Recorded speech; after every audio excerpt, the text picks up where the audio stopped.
right, we ready? Yes. Yep. Yeah. Oh!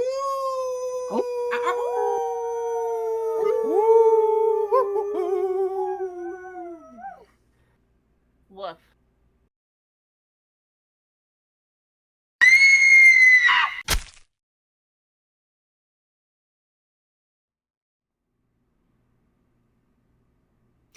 Hey everybody, brand new late to the murder party, and with me is my the lovely Xeiren, Makasis, the lovely Xeiren, Hey, Macarena. and the equally as lovely Graveturtle. Hello. And today, if you're wondering why it's just us girls, never you mind. No, it's this episode. I feel it very quickly became this needs to be a girls' cast. The more I heard, the more I learned. There needs to be more female opinions of this fucking film. Yes. We are now firmly in Maison de Poissoir. Yes! We are talking about the 1975 cult film, cult classic, The Stepford Wives. We are not going to talk about the 2004. Because 2004 missed the point. Hell yeah, it did. By a lot. By a fucking mile. By an entire continent. I'd be surprised if they were even on the same planet. Yeah. Roderick, why do you end up in such crap? I don't understand. You're not a bad actor.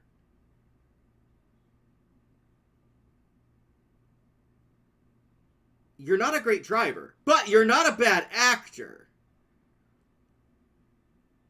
Maybe that's it. I think I answered my question. I don't know. Karma, do you have an opinion on this?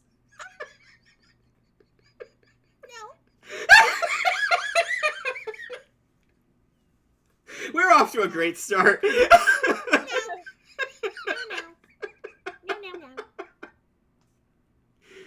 Yeah, no. So, yeah, the Stepford Wives.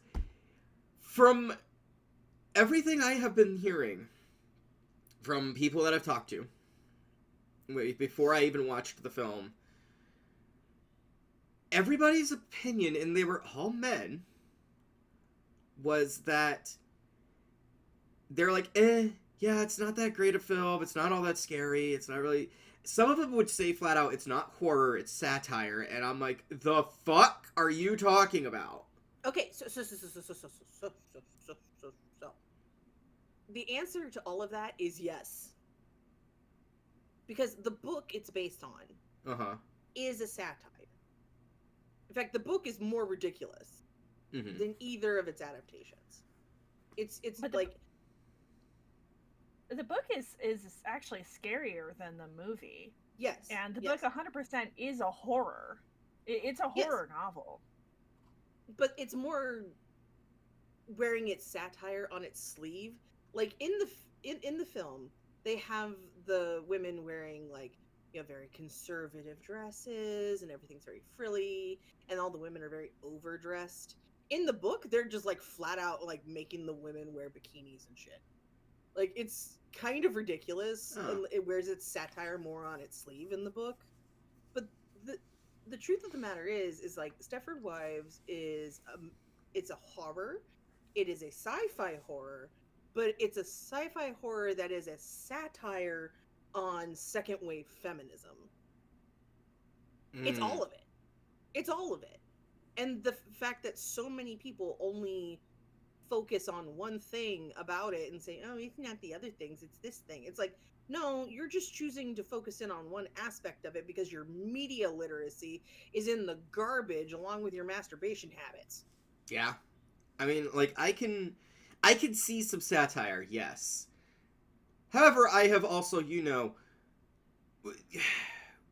It's 2025, and there are people who literally fucking want this. They want their women barefoot, pregnant in the kitchen. Like, that's what they fucking want. They want the women not to be able to, like, decide on things. Like, it's literally male fantasy. So no wonder it slips past the fucking guys that it's horror. Well, I mean, because at least holy for a certain shit. subsect of men. Yes, okay, I've ran into some, but a lot of them, it is ridiculous how many of them just they flat out just dismiss it. They're like, it's not horror, it's just satire. And I'm like, I mean, what? To be fair, girl, you live in Texas, so I'm not surprised. Yes, I am surrounded by just... that's your majority experience. Ah! But like, as a Cali native, along with Grave, like the guys who are like that, you know, they exist. Oh boy, do they exist out here! But it's not like the 80% majority. Thank fuck. Yeah. Unfortunately, I have to deal with that. No, one thing I will definitely say about this film and its entire story and just the entire time I'm watching it, it's unsettling. I was unsettled from the first fucking scene. And then just the entire film. There's not a point where I could calm down. There was not a point where I'm just like, oh yeah, no, it's like, oh, well, this is a normal scene, so normal things are happening. And I'm like, something's off in every scene. Something's not right. Yeah, this is definitely a slow burn horror. And, you know, the book is a slow burn horror as well. You know, you never really feel entirely comfortable. You know, everything is off, especially as, you know, his at first you're introduces, you know, cast of, you know, the three normal ladies. You have Charmaine, you have Bobby, and you have our protagonist Joanna. And you know, they're, you know, every scene they're in, they're extremely lively, they're, you know, outgoing, they have interests, you know, that are just their own, you know, outside of, you know, their families. You have Joanna and her photography. She's a less successful photographer in the movie than in the book. In the book, she actually sells her photographs for quite a bit of money. And so, you know, she, you know, one of her photographs, you know, sells for like over $100. Well, so damn. she's quite, and that's in, you know, the book is set in 1971, so that's a lot of money back then. I'm gonna have to look up the conversion rate on that one. 1 second.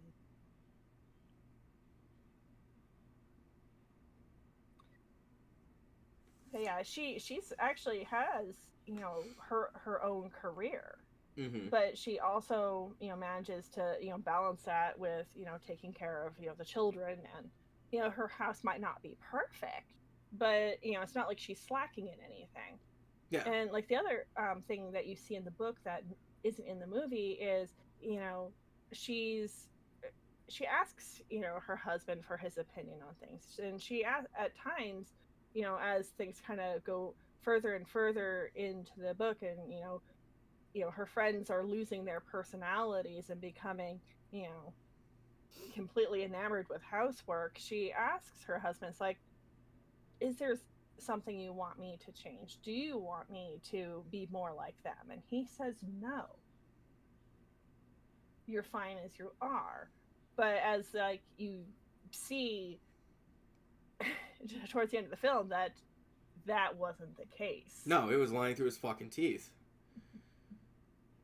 Well, and that was also like one of the big critiques of like the feminism that was going on back then. There was a lot of, you know, critique about like, oh, they're just like trying to cut our balls off. They're the ones trying to be in charge, blah blah blah blah blah blah. And so there was sort of this fear that got thrown around back then of like, oh, if your woman asks a question, just tell her what she wants to hear, and then do what you want anyway.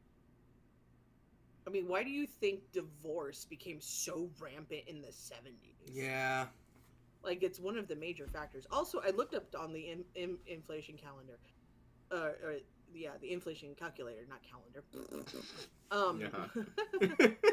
$100 in 1970 is $818 now. So basically, $820. That is impressive to sell a fucking picture for. Yeah. In today's money, like, that's hard. That's hard for a single photograph. For a single photograph, Fuck. that's a paycheck right there. Like, literally, Yeah. That's damn. But when you consider, like, especially like the kind of photography being done, because I've taken those sorts of classes, it takes a lot of work to get a photo that good out of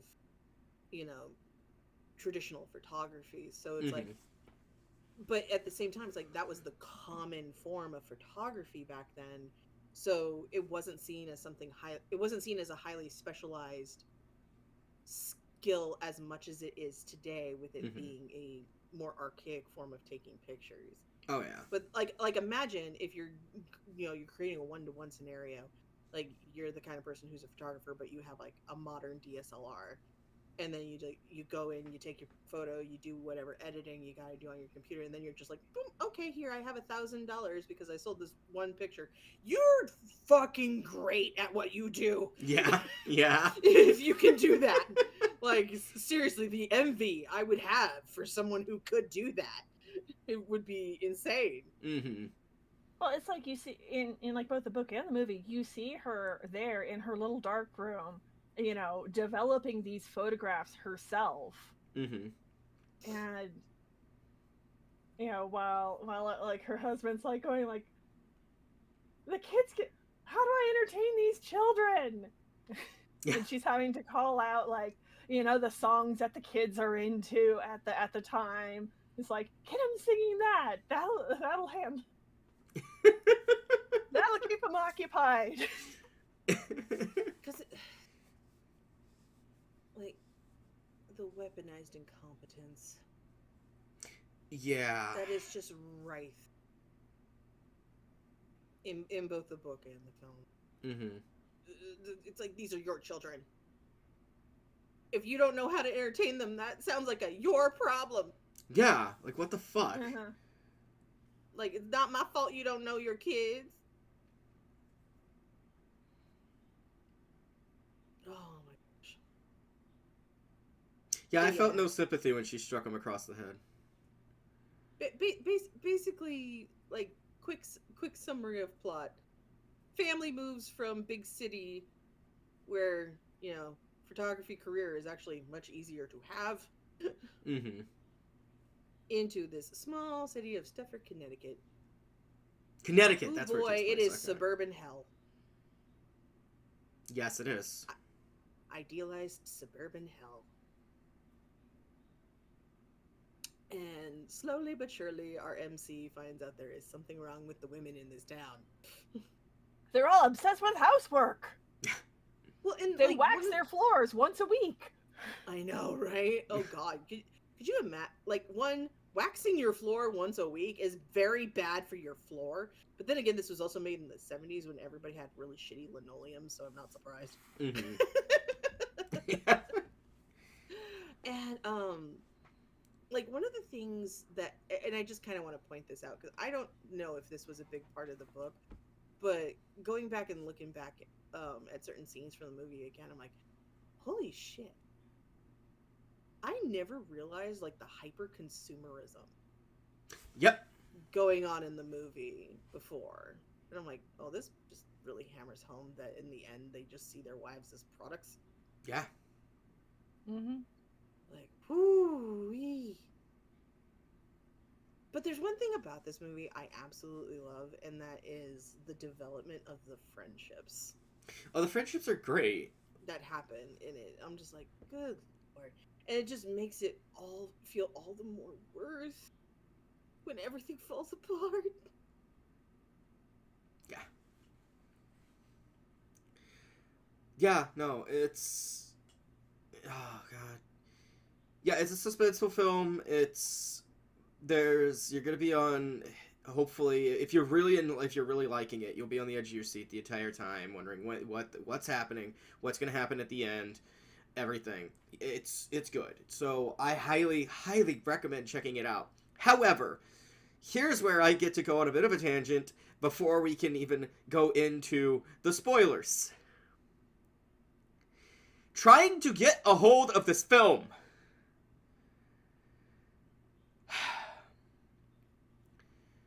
It is streaming in one place.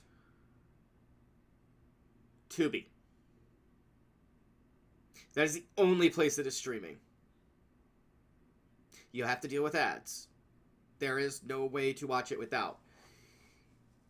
Tubi's ads, I will say, are not super intrusive. Some of them were actually timed very well. Others, I'm like, what the fuck are you doing? There's 10 minutes left of this film.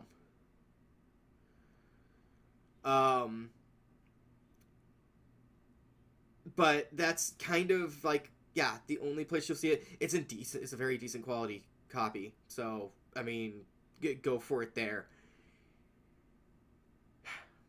If you decide to go the 5-finger discount route, good luck.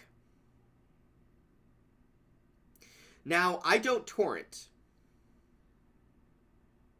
because of undisclosed reasons of almost getting in trouble. But needless to say, it doesn't stop me from trying to get my hands on things. There's why there's direct downloads. So there's the route of YouTube. You have 2 ways to watch it. You can watch it with this very obnoxious watermark, and it's like not great quality. I think it might be a VHS rip or an old DVD rip. Or you can watch it with an audience where it's constantly paused several times. Joe Bob style, there is a group on YouTube who do the same type of thing. So that ended up being an almost 3-hour video, and I'm like, no, it's not how I want to watch it for the first time. No offense to them. I think from what I've gathered, they do great. They actually talk to people. They know facts about films and stuff like this, so that's cool. The other route is the archive. Yeah, good luck. The copies are crap. Like, really bad. Really, really, really bad. I found one where it was like literally the video size is for mobile. Be watching it on your phone. Like that size screen crunched down. Like, no. Others are missing chunks of the film. There's one that's literally missing the beginning. There's one that seems to be ripped straight from, like, I think somebody recorded it when it was in a theater. Interesting that they had a copy of that. There's a lot of things like that, but yeah. Oh, and then there's the physical route, if you decide to actually buy it. So, from what I've seen, there's not that many options. The DVD that I found was $40. I think it was out of print. And I think it might have been the first release DVD. And I'm probably going to go ahead and buy that, actually. Just for collector's sake. Yeah, that's for the silver... Oh, God.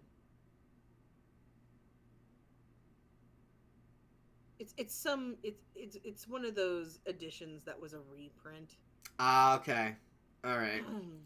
So I didn't. After that, I kind of just gave up. So because I wasn't looking to buy the film right then, I was just trying to watch it. Um, I don't know if this got a Blu-ray. Not from the looks of it, no. Yeah, there's not a whole lot of options, is there, for snagging it? Oh wait, no. Oh. So, yeah, because I'm looking at it right now. For the special edition, like there's plenty of other options, but it's more so just like, oh, do you want to buy my copy of it? You want to buy my DVD of it? So you can like find it as low as $12, but you're gonna be getting it used off of somebody. Ah, okay.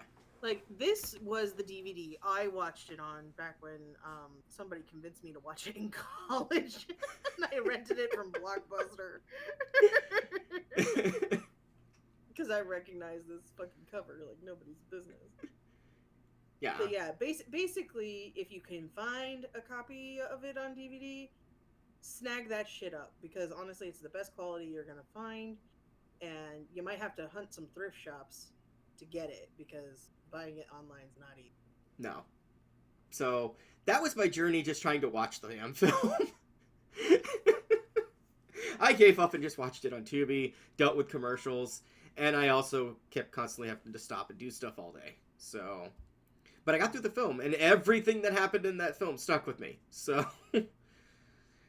but yeah, no, I do recommend it. Check it out. Now let's go to the spoilers. Oh boy, where do we want to begin? The men's club. Oh, the fucking men's club. They remind me of like one of those like absurdly powerful student councils that you see in anime where they control everything. And I yesed so hard I floated out of my avatar's body.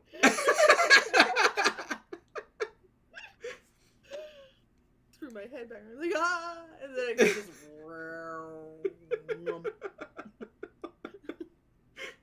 yeah, this men's club, they control everything, and you know, make all the decisions about the town. Somehow, like, we watched more powerful than the mayor can hire. You know, probably dismiss officials or something. They certainly have all the police in their pocket. Mm-hmm. They take the bros before hoes thing way too seriously. Oh yeah. And then watching them try to decide on something, oh my god! And I just love the fact that it's like, she tries to create a women's group. As in, like, well, if you guys have this men's club, we should have a, women's club too. And that's when shit, like, really starts hitting the fan. She's like, there is something really wrong here. Yeah. Like, I can't mobilize these women to do jack shit. Well, it's like, Joanna's trying to have a meaningful conversation, Charmaine's trying to have a meaningful conversation, and then, the uncanny women just start talking about, like, I didn't bake today because I was too busy, getting all this other housework done. And then they just start, like, turn into, like, talking about, practically like these commercials for cleaning products. Oh, yeah, I fully, like, the way they were holding it, I expected sparkles to come around it and everything, and being like, yeah, like, I use this brand every day for this. And can we just appreciate the acting from the lady actors in this movie? Because, oh, God, yes. Oh, my goodness. Every time one of the, housework obsessed women, is on screen, the way she moves and the way, like, her expressions and everything, it's like she's not doing anything that should be unnerving, but it's so unnerving.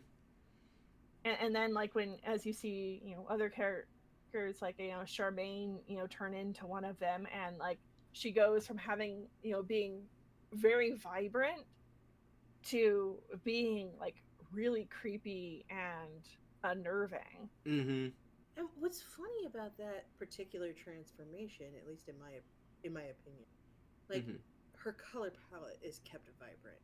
Yep. Her expressions are kept vibrant. But again, it's this sense of it's suddenly over manicured. It's over processed. Mm-hmm. It's too coiffed. It's artificial. And you get that from the moment she turns and you see that smile and you're just like, oh Mm-hmm. no. There's also a film Oh trick no. that's been done throughout the entire film. A tell that someone is off. All of the women who have been Stepforded, they have been converted, they suddenly have this. There's this particular lighting they use on them. Mm-hmm. There's this slight glow around them that I noticed, and it was like, that's how you can tell that something's wrong. It's a halo effect. Yeah, It's a mild halo effect. It's a mild halo effect, and it's only on them. It does not happen to anyone else unless they get converted. It's kind of like it's one of those things that it's really subtle, but once you see it, you can't unsee it. Kind of like the beam of light over Morticia's eyes in the 90s. Yes. Yeah. Yes. in the 90s Addams Family movie.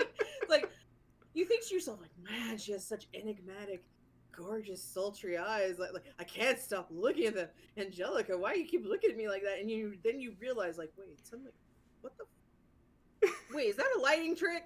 Yeah, it's a lighting Oh trick. God, it's a lighting trick. Yeah. God damn it.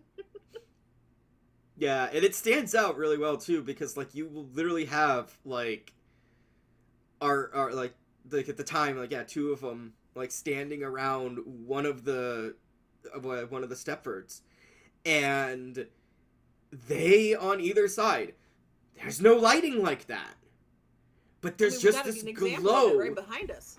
Yes, this terrifying monstrosity. Yeah. Like a doll's eyes. Being lit from the top and the side, and then this subtle, like, it makes their hair reflect in such a way that it looks halo and angelic like, but deep down something wrong. Like, it's not supposed to look like that. Which, by the way, somebody made the comparison when I was finding this image. I found another one that they literally used the Jaws reference. It's like, yeah. Black eyes. Like a doll's eyes. Do you get it? Like a doll's eyes. Oh my God. Do you get it? Oh, shit. Yeah. Yeah, no. And so, yeah, she slowly starts to feel like she's going insane. Honey, no, you're fine. So, one thing, since we did discuss about like her career, I would like to people that she had that career and she was making money moves with her art during a time period where women could not independently have bank accounts without a man. Yep. Mm-hmm. This is the era this was made in. Yeah.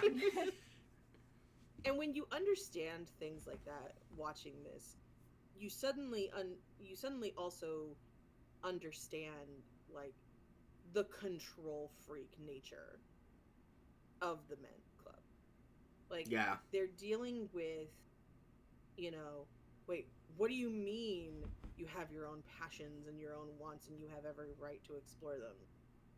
Like, these are men who were raised with their mothers being wrong. Yeah.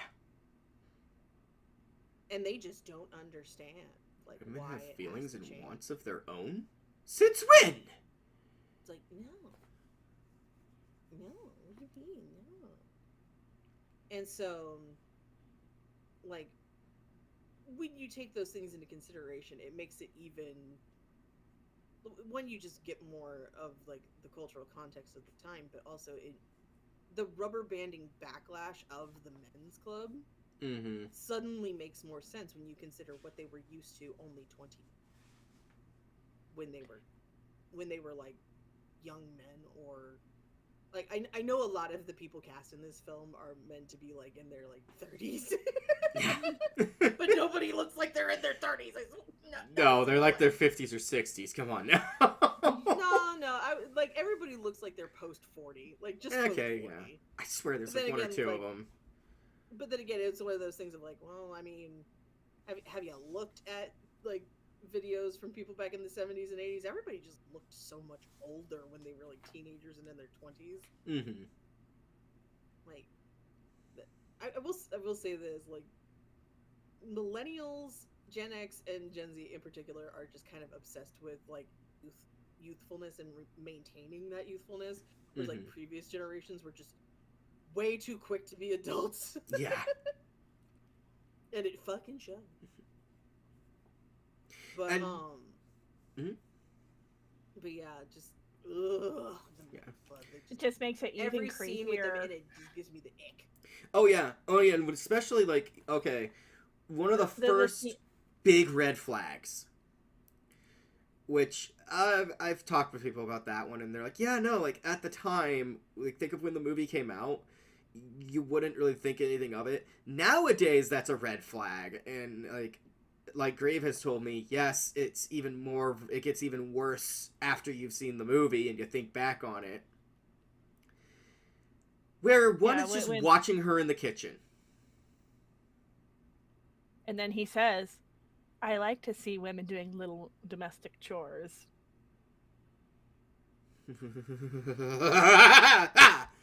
Yeah, no, I immediately was like, oh, hi, red flag. Oh, because like the book is like told entirely from Joanna's perspective. She's creeped out by it too. Oh, good. And yeah, no, she's like, ugh. Which is why, she says that scathing remark back to him when he mentions that he used to work for Disney. And she's like, oh, well, I can't imagine you doing that. And he's like, well, why not? And she says, well, you don't seem like the sort of person who likes to make others happy. Oh! Yeah. And she says it in the movie too. But, it's that scene is it's meant to be uncomfortable. Mm-hmm. You're meant to find his comment about watching women do little domestic tasks uncomfortable, because that whole scene in the book, Joanna's just completely uncomfortable the whole time. Mm-hmm. When the men are having their meeting, and she notices like them basically kind of ogling her and making her feel really uncomfortable, like she's feeling very objectified there, especially while the guy is drawing her. Yeah. And a lot of the chaos of the meeting comes through in the film, but because you don't have like her internal monologue, you can kind of miss just how uncomfortable she is in that scene. Mm-hmm. Oh yeah, because I mean, in the film, she seems to almost dismiss things when she like realizes, oh wait, I actually recognize the person who's drawing me. Like, wait, you're this particular artist. Like, yeah, okay, and then she has to pretend to be all happy about the picture, that has been gifted to her, when she just really hated being there the whole time, because here he is drawing her without her permission or even a "do you mind if I." Yeah, here in the film they kind of had a little bit of trouble getting that across, but I could pick up from it later. But yeah, she's this is like an era where a lot of types of casual sexism is you're just supposed to ignore it or pretend it doesn't bother you, and that's something that's really highlighted in the book. Mm-hmm. The men are saying and doing these things, and she has to smile and pretend that it doesn't bother her. Well, and that's a very good example example of, you know, people always talk about fight, flight, or freeze, but there's actually a fourth option that most people don't talk about, and that's fawning. And fawning is the placating response, which, because people tend to see that as a more genuine reaction to things, as like, oh, no, it's fine, no, it was my fault. People don't see it for the fear response it actually is. Yeah.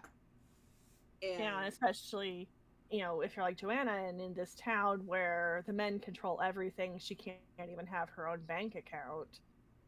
There's a huge power disparity there, which makes sense why she would fall back on that kind of response. Oh yeah, and the thing is like, when you really get down to it, if you're of a certain age, like us millennials in these hot seats, you've all seen your mother do it. You've all seen your mother do it at least once. Okay, maybe not Graves' mother, but like definitely mine and Okami's mother. Yes. Like I've met Graves' mom, and let's just say that woman don't take shit from 90% of the human race. But which proves there's always exceptions to the rule.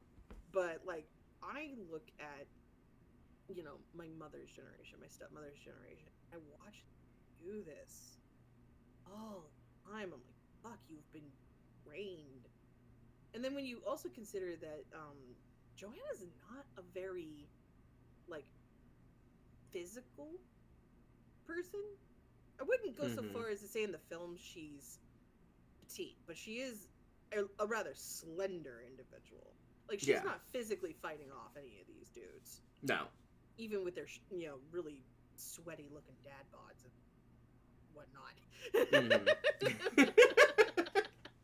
I'm sorry, some of the men in this film, like, some of them are really well groomed and, like, creepy in that whole, like, corporate way. And then some of them I'm just like, how the fuck do you function, sir? The top of your bald head is so greasy. Like, what the fuck is it? No! Thank God, take a shower, man. And yet they act like they're God's fucking gift. Just, But yeah, no, so things go really downhill once Bobby turns. Yeah. And that one hurt to see. Well, yeah, in the film you don't get to see Charmaine long enough for it to really be as tragic as it is when it's Bobby, because from the second Bobby appears on the screen, it's like, man, she's so vibrant, full of life, she's brash, and you see her and you're fun. like, I love her. You're like, I want to be friends with that woman. You know? You could be friends with her. I want to kiss her. Just want to kiss her on the mouth. She's so freaking hot. I want to provide her drinks. I want to spoil her. I loved her outfits. I want her wardrobe. Yes. Oh, right? Right. Oh my God. If you went into full retro 70s with your wardrobe, please dress like Bobby. Oh my God, that would look so cool on you. I swear to God. If I could find the wardrobe, I would, because man, her fashion is so cute. Oh my gosh. So, like, the craziest part about that scene, because towards the end of the film, Bobby does get Stefforded, and Stefforded, like, and just the dumping of the sugar floor. Yeah. It's like you're just watching this poor fucking robot glitch the fuck out. And fun fact about that scene. So the actresses who play Bobby and Joanna, they became really fast friends. Oh, nice. And became very close. Oh, you could tell we've been on the film. Oh, yeah. Well, because originally, the woman who played Joanna, she had convinced the producer to hire her bestie to play Bobby, but, like, it just wasn't working for the film overall, and they everybody agreed to it. And then they brought on the actress that does play Bobby, and she was originally a comedic actress, which adds to that vibrancy. Like that's one of the major reasons why it works so much, is because she was a professional comedian. Yeah, so Paula Prentice. Yeah, she knew how to take this very absurdist, mood and flip it on its head and like be sort of that lively, like very lively, very vibrant lifeline to normalcy. And so it hurts so much worse when you see her get converted, and the actress that played Joanna is supposed to stab her in the kitchen. And she couldn't bring herself to do it because they got too close as people. Aww. And so I can't remember if it was the director or one of the producers, somebody on set that wasn't an actor, had to shave his arm and slip it into Joanna Waite's shirt and hold the knife, and they had to do this photo trick to stab Bobby. which was not intended. That was not supposed to be the scene, like, at all. But when you think about it, the symbolism of it. Or it's just like, oh, it's malfunctioning. I guess I better fix it. And the fact that it's a man's hand, like, even drives it even further home. Like yeah. the absolute disposability that these women are treated with. It's absolutely heartbreaking. But yeah, I learned that fun little fact preparing for this episode. I was like, what? Oh. I didn't catch that when I watched it. No, I didn't either. Yeah. So, yeah, that happens. Before that, though, we have, she does go to seek therapy upon her husband's insistence. Because there's a lot of gaslighting in this movie. Yeah. But the therapist kind of quickly is like, yeah, if that's going on, that's some fucked up shit. You need to get the fuck out. TFO, bitch. Yeah. So she literally tells her, like, yeah, get your kids, get the fuck out of there, go fight, like, drive. He goes, do you have family? No, my family's dead. Then you find a hotel. You drive and drive until you can't go any further. You find a hotel. I will be back on. I'll be back on Saturday or Monday or whatever. I will be back in a few days. I will contact you. Like I have given you the number. I will find you. We will meet up and we will solve this shit. Like we'll figure out what to do next. Like, damn, that's a good therapist.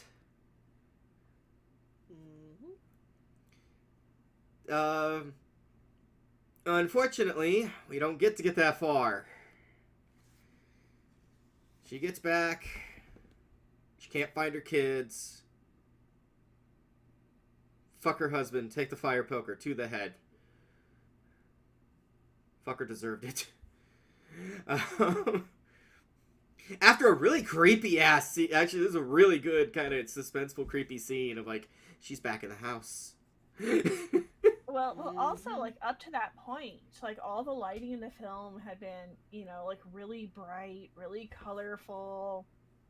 And then that's when, like, everything is dark. Everything's dark. When raining. you get back there. There's a thunderstorm going on. Yeah. And so, yeah, everything falls apart. She eventually gets... Yeah, she stabs it. It doesn't bleed. She shows that she does. And then escapes to that mansion. And...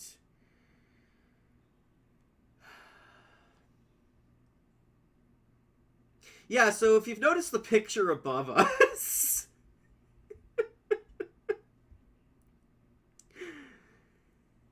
this is where I could talk about something that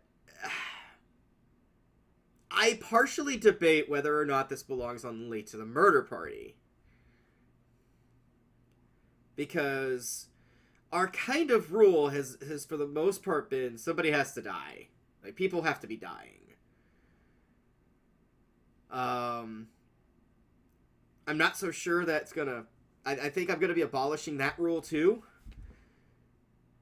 And that is just horror in general. Horror, action, anything that we feel has a horror element to it. I think, or okay. Something. Huh? These women are dead inside. They're dead inside. Okay, yeah. So there's a lot of dead inside. I don't know what's happening here. This is the problem. They literally, okay. So the guy's a Disney Imagineer. He's a Disney Imagineer. Yes. Stepford Wives is the first Five Nights at Freddy's. It is. The animatronics are in the human suits. Yeah. These women are dead. But even Grave has told me that even the book doesn't confirm what but that's the thing. What is being done with them. Are they being disposed of? Are they just dead? Are they like? I don't think it's converting them into. I don't know what's happening, but something fucked up is happening, and we need to talk about it. Because that's the thing. It's relying on that fear of not knowing completely what's happening. True. But as somebody who grew up a Disney-obsessed kid, I can tell you right now, if it don't bleed, it don't got a circulatory system. Guess what doesn't need a circulatory system? A fucking animatronic. This is true. And, yeah, you know what? I mean, I would think... This is the scene that throws me off, though. And this is why I question and try and figure it out. Of what they're doing with the originals. Because you could have the creepy-ass idea of that they're just putting their skin and shit over the animatronics. Jesus Christ. Mm-hmm. But this scene throws that into question. Because she runs into her doppelganger. Mm-hmm. Yeah, she runs into her replacement. I think the movie's a lot more explicit about, they've actually constructed and built a replacement than the book is. Because the book, you never find out whether or not Bobby bleeds or not once, she's been Stepforded. Mm-hmm. Because Joanna's perspective ends right before that. And then, you have the creepy scene of, the grocery shopping.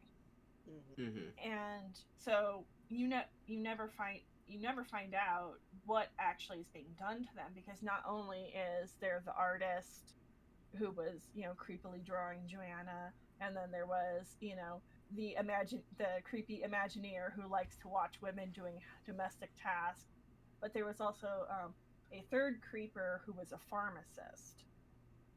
Yes. And so there's multiple possibilities of what could be done to them, and it's never explained whether or not they're animatronics. You just get lots and lots of possibilities that are thought up by Joanna and Bobby as they're trying to figure out what's going on. Yeah, and so the book never answers that question, and when the men catch up to her after she's run away from her husband, there's lots of placating. No, there's no way this would be happening. You really think we're smart enough to pull something like this off?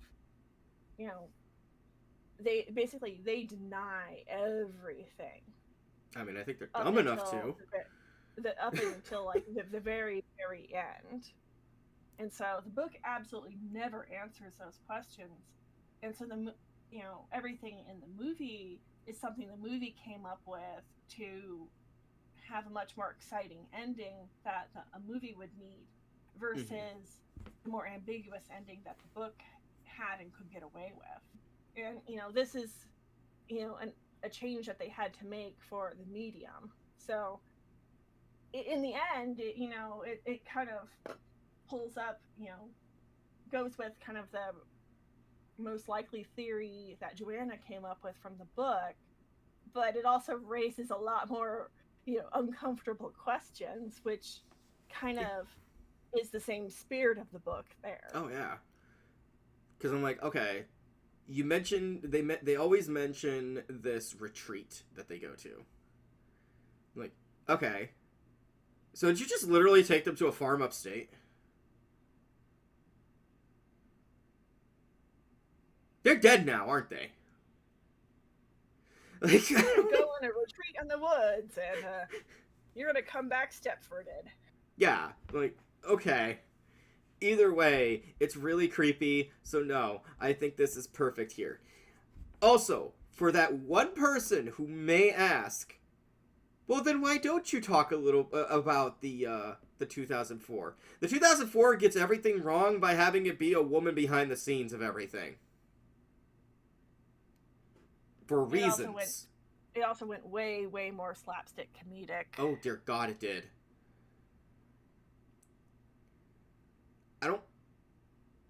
I don't know where they got that idea. I don't know how they came up with that. I can't remember what the popular drug was in the 2000s that would have helped in making that. It was weed. Oh, fuck, yeah, it was, wasn't it? It was weed. It was definitely weed. Not to mention, that was 2004. That came out. Keep in mind that also one of the big popular movies around the same time.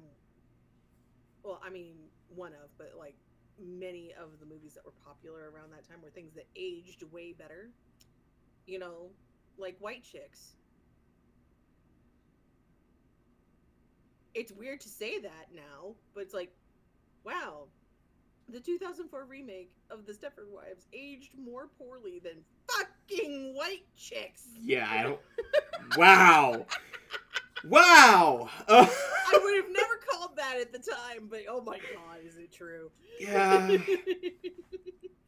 Like, slapstick comedy was just the name of the game back then, and god, it made going to like watch comedy films in college very hard because so many people I knew just couldn't handle like slapsticky comedy. Mm-hmm. Like, and even with me, it's kind of hit or miss. But yeah, that was just the flavor of things at the time. And frankly, considering everything that was going on, it was just kind of the popular zeitgeist escapism. Mm-hmm. So they just went, oh yeah, we can remake Stepford Wives and blah blah blah blah blah, and we can make it so that way people can just like not think about, you know, all the things that are going on right now with the war on terror and 9/11 and blah, blah, blah, blah. And it's like, you chose the wrong movie. Yeah, what the fuck? To remake into a air quotes dark comedy starring Nicole goddamn Kidman of all people. Yeah. Nicole Like, Kidman. no, Yeah. you're not supposed to make Stepford Wives darkly comedic. No. That's not the point. No. Like that as a pitch already is bad, and then you change what they changed about it, and it makes it worse. Yeah.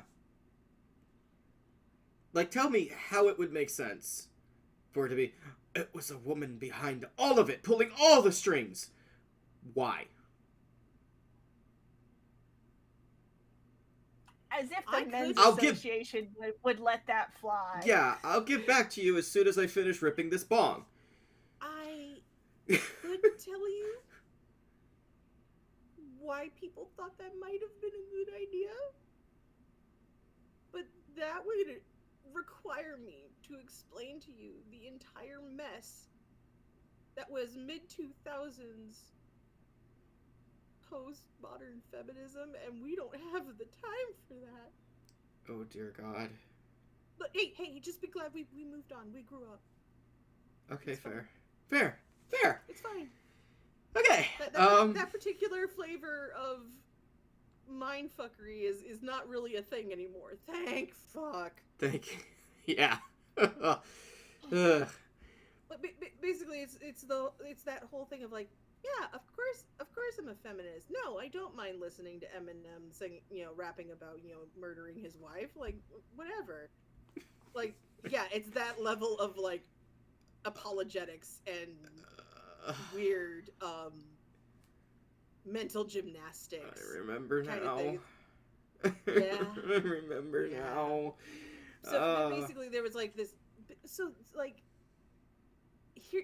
Okay, here's how I can try to explain it in a nutshell. So, there's always that that guy who swears up and down, no matter how oppressed women are. At the end of the day, they're the ones actually controlling everything because everything men do is for the sake of the attention of a woman. That's what the movie's trying to do. Behind every man, behind every great man, there is a woman pulling the strings. And that bullshit. Yeah, it's the whole argument of like, no, you're actually the most powerful thing on the planet because I'm attracted to you, and therefore everything I do is because of my attraction to you. It has, it's just me trying to get your attention.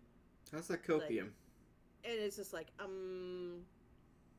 yeah, but I never asked for your attention. Yeah, no. Because then you start playing the blame game. And the preconceived notion is that, and the preconceived notion that makes that whole thing fall apart is that the assumption is that every woman wants male attention. Like that's the foul. That it predicates itself upon. So the whole like, oh, well, this woman wanted to control the men's group and have them be her little worshippers, and like that's the undercurrent of that logic. And I'm sorry, we are more educated. Yeah, we got past it. But yeah, the 2004 remake, I will say, like, the fashion in it, though. The fashion, the aesthetic is good. It's on point. It's pretty, and Nicole Kidman does a great job with what she's given. The script is trash. Yeah, the script is just trash. The script is trash. Yeah. Like, and the pacing is awful, and the comedy is terrible. And, but, I mean, it's pretty. The 2004 movie is pretty, but that's about it. That's all it's got. That's all it's really got going for it, and if you like it for that reason alone, I mean, more power to you, but you're not going to get the point. No. So, yeah, I highly recommend... Yeah, if you've seen the 2004 version and then you go watch the 70s version without knowing there's a huge difference, you're going to be in for a big shock. Yeah. Let's just say. And yeah, so the final scene, the grocery scene, holy shit. This is a damn good ending. It's creepy. Women gliding through the supermarket in sundresses and sun hats. Gliding. And the new black family is in town. Oh my god. That scene!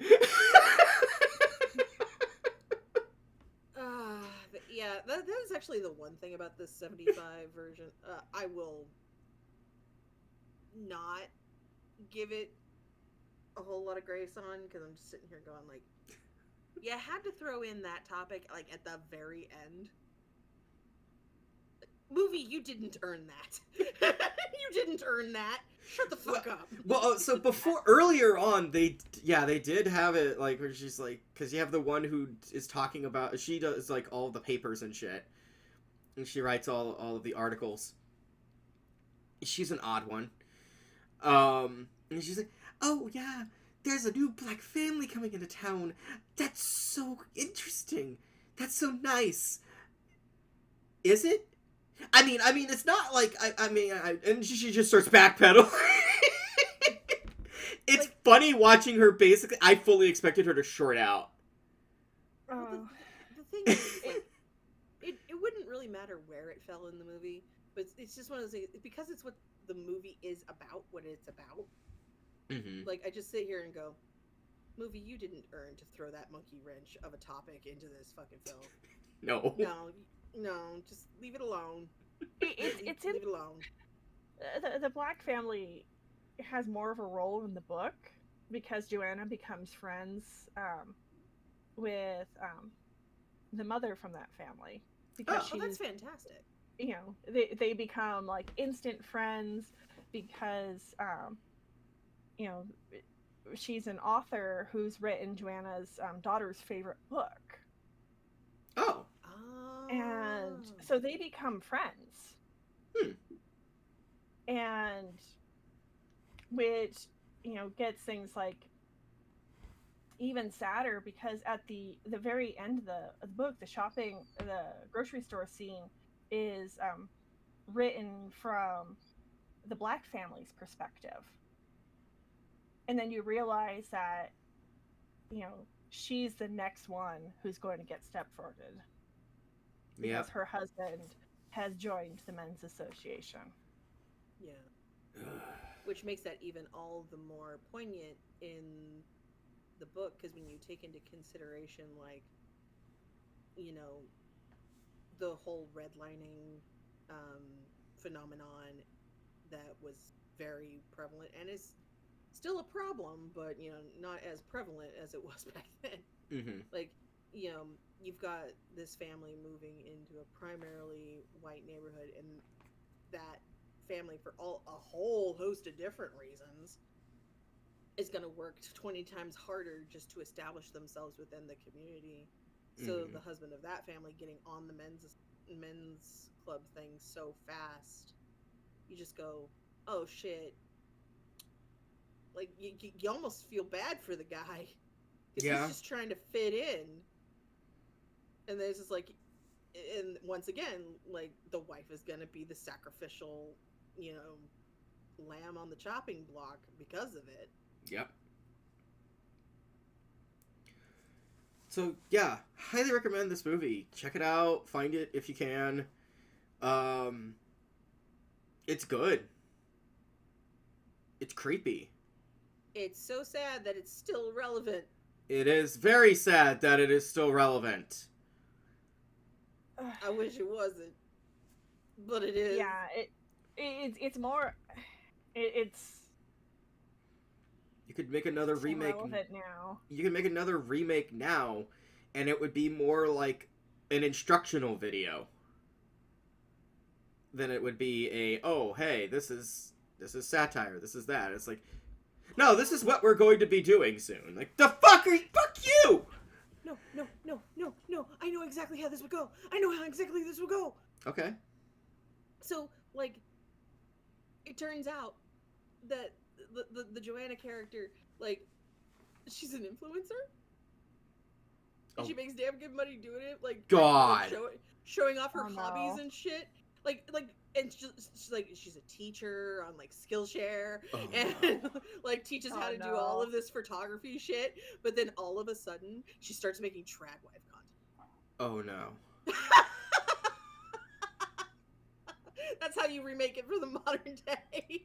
Oh my god. And the whole thing is viewed from the perspective of one of her followers, suddenly throwing their own identity into question because they idolize this woman on the internet too much and doesn't realize what's happening to her. Oh my god. It just becomes this whole, like, oh my god, she's been red pilled. Yeah. Oh no. Oh my Oh, no. god. I yeeted my soul out of my avatar again. Oh my god. I can't. Oh my god. Okay. If it were made today, it would be so cringe in like 10 years. It would be fucking hilarious now. Yeah. So, do we have anything left to say? Yes, watch the movie, or if you can't find a copy of the movie, do read the book. It's a short book. It's like only like 130 pages. Oh wow. Oh, it's practically the audiobook. then. Yeah, the audiobook is only 4 hours. Oh shit! So, Yeah. So yeah, if you can't find a copy of the movie to watch, read the book. It's very good. Or if you can do both, definitely do both. It is worth it. The story is even creepier when you know what's coming because you can see everything that's going on in the background. Mm-hmm. Very much same opinion. If you can, and you have a local library, go check it out from your local library and support subversive literature in your libraries, please. Yeah. Um, Yeah. 100%. And, just be aware, online libraries are a thing. Online audiobooks on libraries are a thing. Um, but yeah, I have not fully read the book, but I've heard it very highly recommended over and over and over again. I need to get on that, honestly. I didn't realize it was such a short listen. Oh yeah, I listened to it as an audiobook from my library. It Fuck had quite yeah. it had quite a weight on it because it's very popular right now. But the Gee, I audiobook wonder version, why. yeah, seriously, yeah, the audiobook version is very good. Yeah. Just so you know, Okami, like most of my ads are blocked when I use Brave as a browser, which is great for watching things on Tubi. Oh yeah, no, I wanted the comfort of my couch because of the things I was doing that day. Ah, fair enough. Fair So enough. I used it to But Roku. oh, I'm sorry. Yeah. But yeah, if you decide to check out the film on Tubi, please do. Tubi's got a lot of great stuff, and it's free. And if you use a ad blocking browser like Brave, you will minimize most of the ads. Also, creating an account on there helps Mm. minimize the ads. Um, I I'll watched go this ahead back and do on that. back on DVD back in the day, and I can tell you from the copy I rented, like it is worth having the DVD if you love cult films. If you can get it on physical media, by all means, fucking snag it. Mm-hmm. Um, and cross our fingers, knock on wood, with the popularity it's getting these days, they'll do a reprint sometime soon. But Mm. honestly, can't recommend it enough. I came into uh, watching this version because I had seen the 2004 remake back when it came out. It was just a random thing I went to go see in the theaters with a friend because I was bored. Mm-hmm. I didn't really think anything of it, and then somebody's like, "Oh yeah, it's a remake of this film from the '70s." I went, "Oh shit! Well, I've got a unlimited rental thing from Blockbuster. I'll go check out the original. The original's so superior, so Yes. superior. I saw the Seriously." remake when I was a kid at that time. I was a young teen, and I saw that, and I could tell there's something here I liked, but I hated that. I was just like, this is dumb. This is bad. I wish I Yeah, could move my hand I on the remember YouTube when avatar and pat your head and be like, "Aw, baby." yeah, when the 2004 remake came out, and like they were playing trailers for it on like TV and such, my mom was so offended by the trailer. She's like, "That's not the Stepford Wives," and we ended up watching the original '70s one. Nice. Even but, and it's just like, oh my gosh, it was so I found it so creepy back then. Mm-hmm. And this is why I love your mom. uh, She's just that person that's like, no, no, I will not have you watch this hogwash. You will get a proper education right now. I love it. yeah, no, definitely highly recommend it. Check it out. So, with all of that said, Xeiren, where can people find you? You can still find me on TikTok. It still exists. You can find me over on the Blue Sky. That's where I do most of my reposting and shitposting and just general announcements of things. Um, I'm technically still on Instagram and Threads, although Meta's slowly grinding my will to live. Fair. Fuck meta. Ugh. I mean, at this point, I'm just like, can we bring back LiveJournal for fuck's sake? I want my LiveJournal and my MySpace back. Tom, where are you? And then I realized, oh wait, Tom's on TikTok. Anyway, yeah, and our buddy Varren Kimbold, who is not with us today, but if you're a fan of the podcast, you know who I'm talking about. I'm on his Twitch streams every Monday, playing RPGs, driving him crazy with my insane romance, like, pick demands, and generally just being like hyper caffeinated menace. And you can find that at Varren Kimball. Yeah, just look up Varren Kimball, his Twitch channel, and you will find me there. And am I forgetting anything? No, I think you're good. I mean, You brought up TikTok, you brought up Varren, you brought up... yep, I think Blue that's Sky. it, social media wise. Yep. Yeah. Excellent. Grave, where is the turtle today? I'm cutting power to the Men's Association. Good, somebody should. I'll help. I'll bring the bolt cutters. And I'll chomp on their necks. Yeah. Right. You could have... Taste like saltines. Oh, Jesus. You can, of course, find me here on YouTube and Podbean under Wolfson Productions. From goofy-ass anime to the shocking horror, Wolfson Productions, your number one stop for equally nerdy reviews of nerdy media. You can also find me over on Blue Sky. That is the Mistress Ookami. That's my name. Don't wear it out. And if you're feeling extra generous, head on over to the Wolfson Patreon, where you can get access to episodes that may or may not drop to the general public, episodes that most certainly will not drop to the general public, behind the scenes, all sorts of goodies, all for a measly $1 a month. Remember, folks, $1 a month, it'll go a long, long way.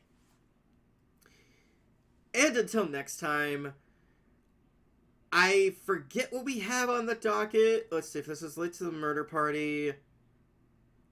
I believe either I've got something that I'm cooking up personally, or we're going into the next month,